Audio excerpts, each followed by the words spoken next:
Hello guys, আজ তোমাদের ঘরে একটা রেসিপি দেখাবো। ঠিক আছে, তোমরা কে কে বেইনি খেয়েছো দেখাও।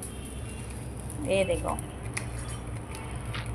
টমেটার, ভেন্ডি, বিনস, আলু, বেগুন, কাঁচা লঙ্কা, আদা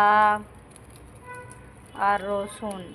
দেখো, একসাথেই সব ধুয়ে নিয়েছি। এই কড়া গরম হয়ে গেছে। এই তেল দিয়ে দেবো।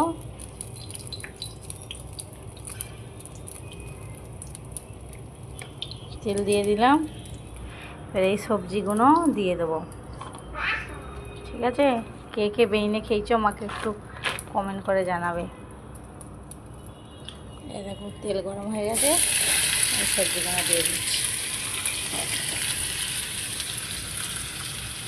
বহুত ही টেস্টি হয়, টেস্ট হয়।